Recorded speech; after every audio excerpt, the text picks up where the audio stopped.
मेरे लिए इंतहाई काबिल एहतराम प्रोफेसर डॉक्टर जमाल साहब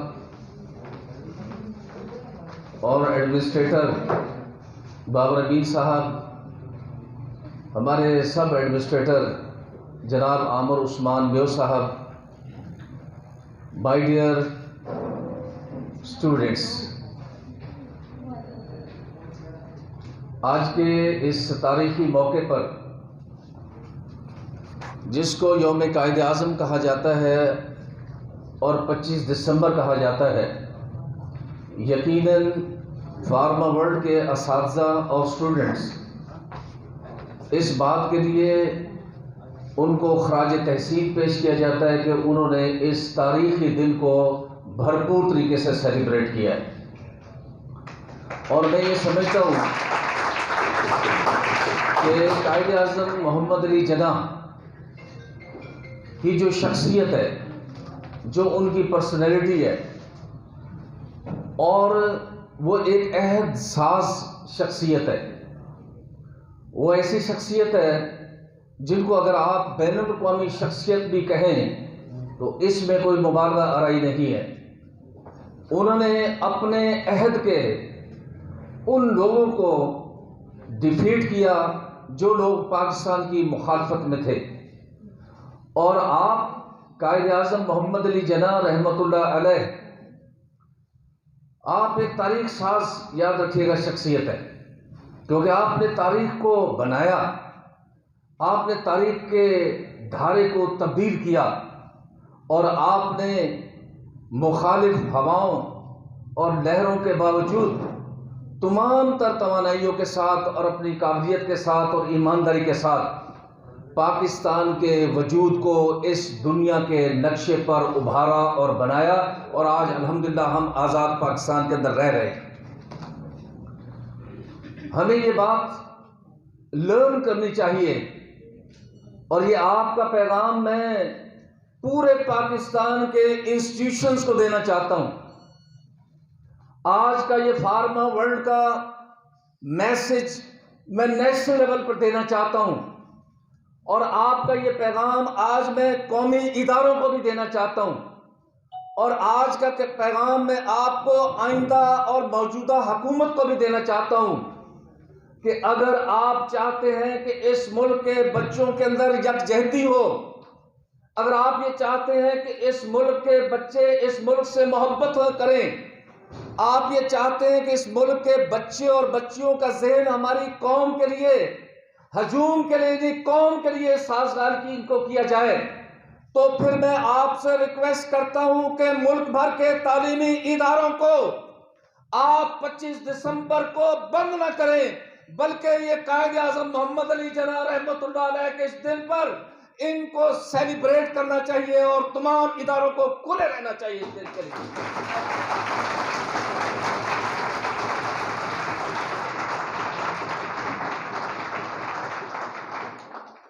इदारों, इस मुल्क के हुक्मरानों और इस मुल्क की एलीट क्लास और रूलिंग क्लास, फैसला लेने वालों, मैं तुम्हें यह कहता हूं कि आज मुल्क के अंदर एक हौसला शिकनी मौजूद है। आज नौजवानों के अंदर एक बददिली मौजूद है।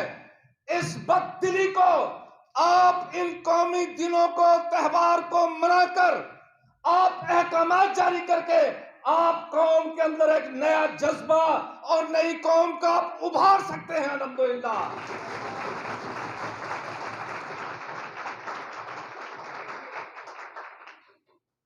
कायद आज़म मोहम्मद अली जिन्नाह है मुल्क के सियासतदान और झूठ और मक्कार की सियासत को इस मुल्क में जन्म देने वालों, इस बात पर यकीन रखने वालों कि सियासत झूठ का मुरक्कब है, तुम्हें कायद आज़म मोहम्मद अली जिन्नाह रहमतुल्लाह अलैह की रूह पुकार पुकार कर ये बात कह रही है क्या कि सियासत झूठ का नाम नहीं, कायद आज़म मोहम्मद अली जिन्नाह की सियासत सच का नाम है।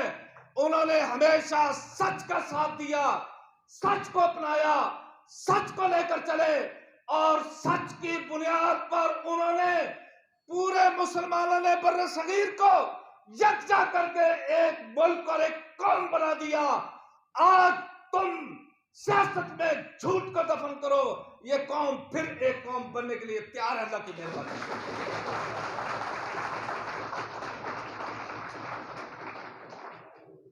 आप इस बात को सीखिए कायद आज़म मोहम्मद अली जिन्ना रहमतुल्लाह अलैह से। उनकी साख थी, उनकी क्रेडिबिलिटी थी, लोग उनकी जुबान पर एतबार करते थे, जिसको कॉन्फिडेंस इन द लीडरशिप कहा जाता है। क्योंकि आपने जिंदगी में झूठ नहीं बोला, आपने मकरो फरेब की सियासत नहीं की, आपने लोगों को कभी झूठे सब्ज बाग नहीं दिखाए। और यही वजह थी कि जब मीनार पाकिस्तान मिंटो पार्क में मुसलमानों का तारीखी इज्तिमा हुआ, तो आपके इल्म में है कि आप अंग्रेजी में तकरीर किया करते थे और आपको उर्दू अच्छी तरह नहीं आती थी। तो बहुत से लोग मुसलमान जो इंग्लिश को नहीं समझते थे और आवाम जो इंग्लिश को नहीं समझती थी, वो जब स्टेज से ताली शुरू होती थी तो वो भी तालियां बजाना शुरू कर देते थे। तो साथ वाला एक आम आदमी अपने करीब बैठे हुए आदमी से पूछ रहा था कि कायद आज़म मोहम्मद अली जिन्ना ने क्या कहा है। तो साथ वाला बंदा कहता था कि मुझे तो समझ नहीं आई, लेकिन यकीनी तौर पर कायद आज़म मोहम्मद अली जिन्ना हमेशा हमारे को फायदे की बात करते हैं। This is the confidence in the leadership. मैं इस मुल्क के सियासतदानों से कहूंगा, इस मुल्क के पार्टी के सरबराहों से कहूंगा कि अपनी पॉलिटिक्स के अंदर अपनी क्रेडिबिलिटी को एस्टेब्लिश करो, ताकि तुम्हारी बात और तुम्हारी जुबान पर इन लोगों को, इस यूथ को एतबार और यकीन हो सके। अगर आपकी जात के अंदर, आपकी लीडरशिप के अंदर इस कौम के नौजवान बच्चे और बच्चियों को एतमाद होगा, तो आप यकीन कीजिए कि आप एक दफा फिर पाकिस्तानी कौम एक मजबूत कौम बनकर उभरेगी in the leadership of the true leadership, कि जहां पे सच्चाई मौजूद हो और सदाकत मौजूद हो। मैं इस मौके पर यह भी कहना चाहता हूं कि बड़ा अफसोस होता है ऐसी परसेप्शन पर, ऐसे एहसासात पर। और ये एहसास क्यों मौजूद है? ये एहसास इसलिए मौजूद है कि हमने इस कौम को दिया कुछ नहीं आज तक लीडरों ने। ये मायूसी इसलिए मौजूद है कौम के अंदर कि तुमने अपना रोल अदा नहीं किया आज तक। और अगर आप इस कौम के अंदर कंसेंसस पैदा करें, अगर आप इस कौम की आज भी जहन साजी करें, आज भी इस कौम के साथ आप सच बोलें, यकीन कीजिए कि चंद ऐसा पैरामीटर्स हैं कि जिनको अगर आप मेजर करें तो इस मुल्क के अंदर अब भी यगानगत, इत्तेहाद, भाईचारा और ये हजूम नहीं बल्कि एक मजबूत पाकिस्तानी कौम बन सकता है। मिसाल के तौर पर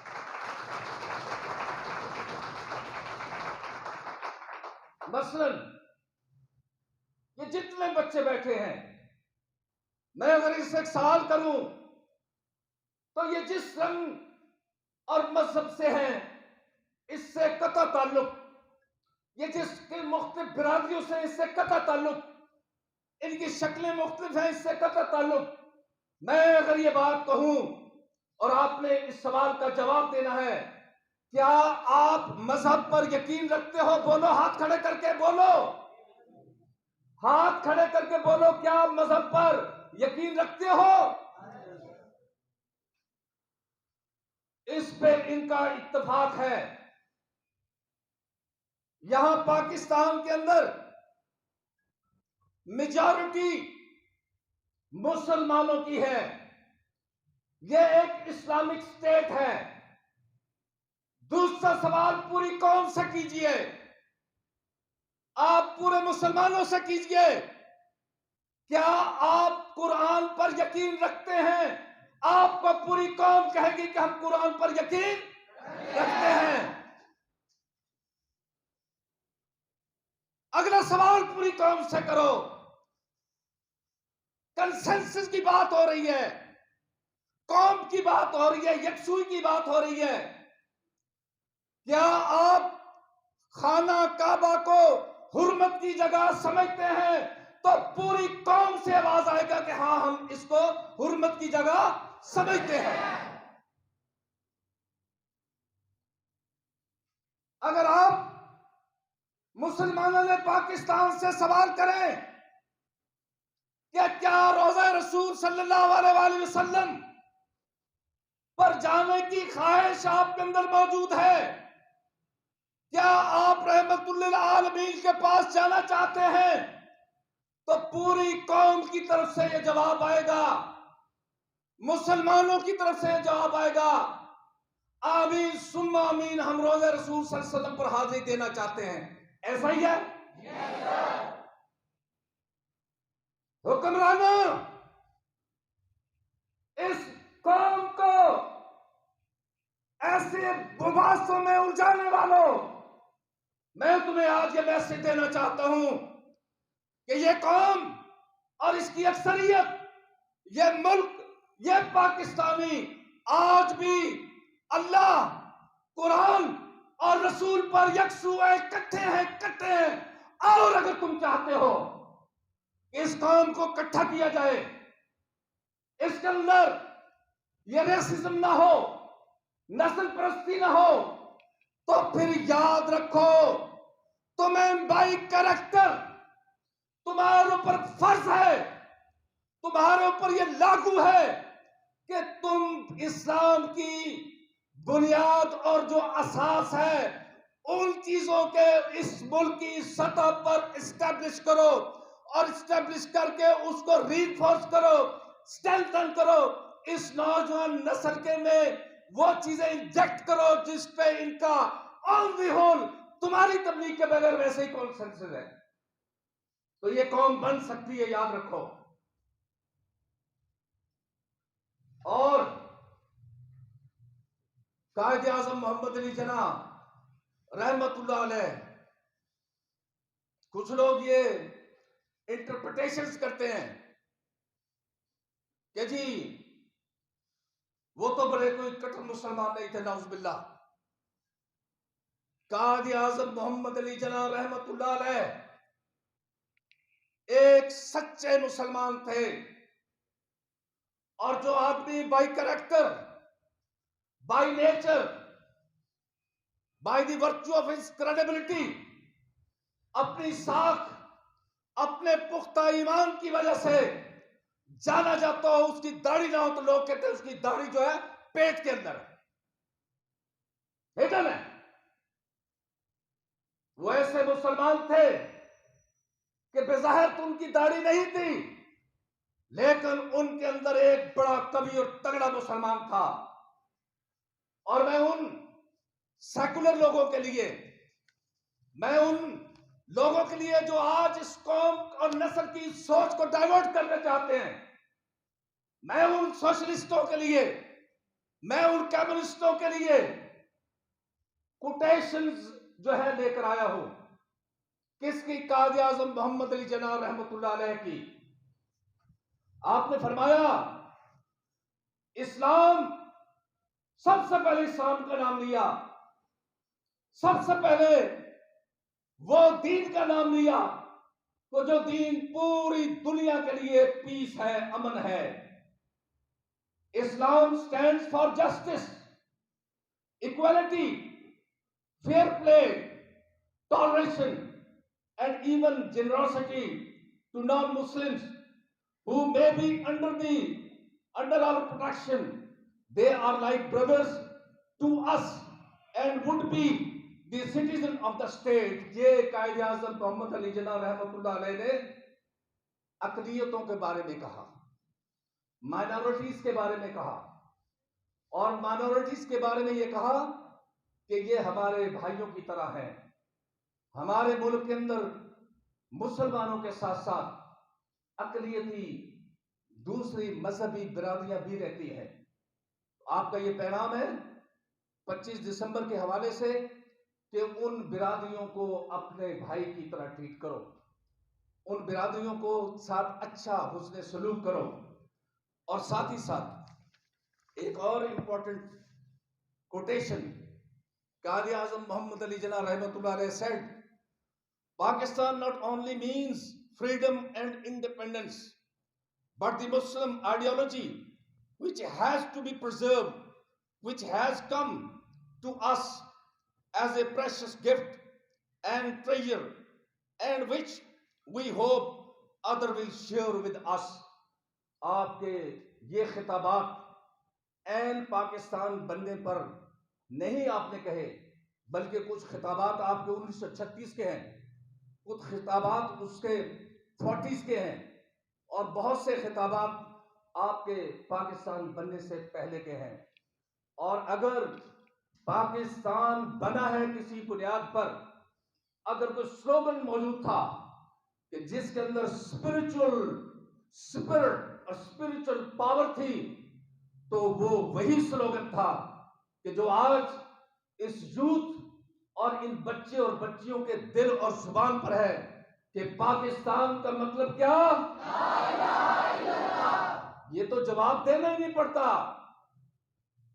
ये तो नक्श है। और अगर उस वक्त ये स्लोगन मौजूद ना होता तो शायद आज हम इस मुल्क की आजाद फिजाओं के अंदर सांस न ले रहे होते। आज आप देखते हो कुछ ऐसे लोग मिस्क्रिएंट्स, शरपसंद, जो आज भी पाकिस्तान के वजूद से इनकारी हैं। आज आप देखते हो कि इंडिया के अंदर, भारत के अंदर मुसलमानों के साथ क्या खेल खेला जा रहा है। आप जानते हो कि उनकी इज्जतें भारत के अंदर, इंडिया के अंदर आज मुसलमान महफूज नहीं हैं। आज दूसरी अकलियतें इंडिया के अंदर महफूज नहीं हैं। आज आप देखते हो कि अपने मजहबी रिलीजियस जो चीजें आप इस वक्त यहाँ पे आजादी के साथ कह रहे हो, वहां पर मुसलमानों को, अकलियतों को इन चीजों की इजाजत नहीं है। वो लोग जो पाकिस्तान के वजूद से इनकारी थे, या आज भी पाकिस्तान के वजूद को उन्होंने जहन से और दिल से तस्लीम नहीं किया, वो याद रखिएगा, मुसलमानों को 22 करोड़ और वो मुसलमान जो कि इंडिया में बसे हैं, उनको हमेशा हमेशा के लिए गुलामी की जंजीरों में धकेलना चाहते थे और चाहते हैं। इन अफराद की जितनी ज्यादा से ज्यादा आप मजम्मत कर सके वो कम है। और मैं ये समझता हूं कि अब टाइम है, वक्त है किस चीज का, कि हम सारे मिलकर, हमारा किसी भी जेंडर से ताल्लुक है, हम बेटा है या बेटी हैं, हम मर्द है या औरत हैं, हमें पाकिस्तान की सलामती के लिए अपने रोल को अदा करना होगा। आप लाख इख्तलाफात करें अफवाज पाकिस्तान से, आपको ये हक मैं इसलिए इस वक्त नहीं देता कि आज पाकिस्तान का वजूद, ये पाक वजूद, ये स्ट्रगल के बाद हासिल होने वाला पाकिस्तान, ये कायद आज़म का पाकिस्तान आज चारों अतराफ से दुश्मनों से घिरा पड़ा है। आज दुश्मन इसकी सालमियत के दर पे हैं, आज दुश्मन इसको ब्रेक करना चाहते हैं। नाउज़ बिल्लाह मिन ज़ालिक। इंशाअल्लाह इस कौम के जवान, इस कौम के मर्द, इस कौम की खवातीन इस मुल्क के लिए अपनी जान और खून देने के लिए हमेशा तैयार रहेंगे इंशाअल्लाह। और हम ये भी कहते हैं कि कायद आज़म मोहम्मद अली जिन्ना ने ये जब पाकिस्तान बनाया, जिसको हमारे हवाले किया, जिसको हमें सौंप कर चले गए, उन्होंने कभी अपनी जान और सेहत की परवाह नहीं की। सबक ये मिलता है कि अगर आप चाहते हो कि पाकिस्तान को उसी तरह जिंदा और सलामत रखें कि जिस तरह जिंदा और सलामत कायदे आजम मोहम्मद अली जिन्ना रहमतुल्लाह अलैह ने हमें हैंड ओवर किया था, तो इसके लिए, इसकी बका के लिए, इसकी सालमियत के लिए, इसकी तरक्की के लिए, इसकी खुशहाली के लिए, इसकी इंटेग्रिटी के लिए कभी याद रखिएगा अपनी जान और सेहत की भी हमें हिफाजत नहीं करनी चाहिए, बल्कि कुर्बान कर देना चाहिए। पाकिस्तान की सालमियत और इसकी जुग्राफियाई हदूद की हमें प्रोटेक्ट करना चाहिए। और साथ ही साथ मैं आपको ये भी मैसेज देना चाहूंगा 25 दिसंबर के हवाले से कि लॉ एनफोर्सिंग एजेंसीज, वो जवान, वो अफवाज पाकिस्तान, वो पैरा मिलिट्री ट्रूप्स जो इस वक्त चाहे चीन पर सीना सफर हो, चाहे एलओसी कश्मीर के बॉर्डर पर, चाहे वो जो सारा आपका फाटा का इलाका है, ये जो इंडिया का बॉर्डर है, ये जो अफगानिस्तान का बॉर्डर है, जो ईरान के साथ मिल रहा है आपका बॉर्डर इस वक्त, आप पूरी कौम, हम सबको ये चाहिए कि हम पूरी ईमानदारी के साथ उस फौज की, इन पैरा मिलिट्री फोर्सेस की पुश पर, इनकी बैक पर, इनको सपोर्ट करने के लिए, इनका सहारा बनके हम तन मन धन से इनके पीछे मुल्की सालमियत की खातिर हमेशा हमेशा खड़े रहें। और आप खड़े रहेंगे कि नहीं? और अगर हमें इसी तरह मुल्क से मोहब्बत, इसी तरह इस मुल्क की मिट्टी से मोहब्बत, इस मुल्क के इंसानों से मोहब्बत, इस मुल्क के चिरिंदों से मोहब्बत, परिंद से मोहब्बत, घास से मोहब्बत, हरियाली से मोहब्बत, पहाड़ों से मोहब्बत, पानी से मोहब्बत, इसकी धरती से मोहब्बत, अगर ये जज्बा हमारे अंदर कायम और दायम रहा तो दुनिया की कोई कुव्वत पाकिस्तान को इंशाल्लाह शिकस्त वाला नहीं दे सकती। पाकिस्तान जिंदाबाद, कायदे आज़म जिंदाबाद, पाकिस्तान जिंदाबाद, कायदे आज़म जिंदाबाद, पाक फौज जिंदाबाद, खड़े होकर कहिए पाक फौज जिंदाबाद, पाक फौज जिंदाबाद, पाकिस्तान जिंदाबाद, पाकिस्तान जिंदाबाद, कायदे आज़म जिंदाबाद, कायदे आज़म जिंदाबाद। अस्सलामु अलैकुम व रहमतुल्लाह।